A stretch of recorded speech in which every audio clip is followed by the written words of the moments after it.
Be honest with me, you've talked to them more times in your head than you ever did in real life, and the worst part, you knew exactly what to say. Point 1. The imaginary conversations, late at night, when everything goes quiet, you replay it. What you'd say if they texted, what you'd say if they asked, "What happened to us?" In your head, your words are perfect, calm, honest, clear, but real life never gave you the mic. Point 2. Practicing for a moment that never comes, you rehearse it while walking, while listening to music, while staring at the ceiling. If I see them again, I'll say this. If they ever ask, I'll finally explain. But days pass, then weeks.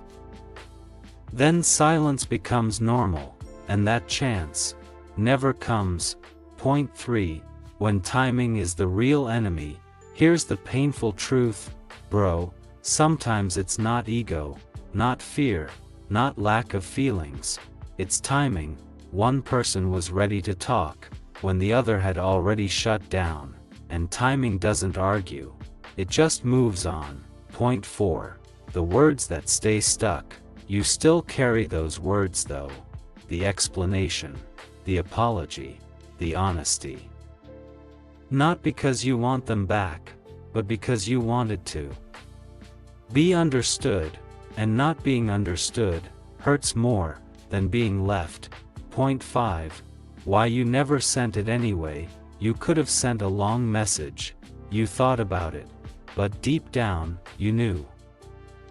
Explaining yourself to someone who isn't listening is just another way of abandoning yourself, so you stayed quiet, not weak, aware. Point 6.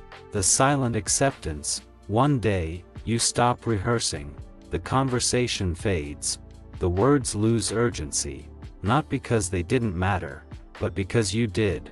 You realize some conversations are meant to teach you, not happen. Point 7.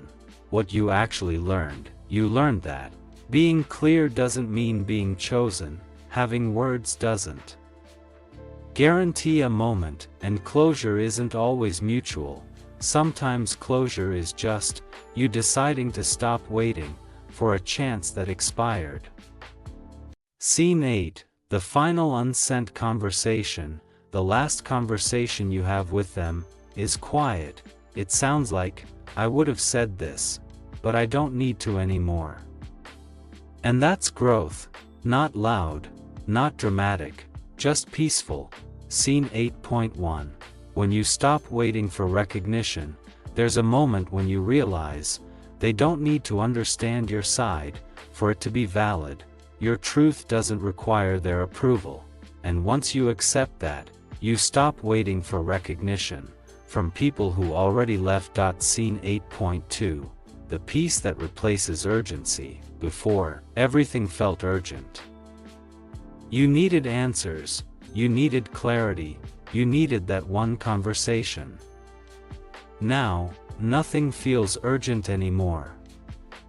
And that peace, that's how you know you've healed. Scene 8.3. When you stop rewriting the past, you stop thinking, "If I had said this earlier," or "If I chose different words." Because you understand now, the outcome wasn't decided by one sentence, it was decided by readiness. Scene 8.4. The silent self-respect. Self-respect doesn't always look loud. Sometimes it looks like not sending the message, not reopening the wound, not chasing a moment that already passed, and that silence is strength. Scene 8.5. Who you became because of it. You didn't lose your voice. You learned when to use it, and who deserves to hear it, and that lesson will protect you in every future connection. So if you're still rehearsing what you'd say, let me tell you this: the conversation didn't happen, but you became someone who no longer needs it to. And that's how you move on. Not every conversation is meant to happen. Some are meant to change you. If this felt like your story, comment unsent, and if you didn't comment, I know exactly why. Subscribe for more videos, and if this felt real, share with your friends.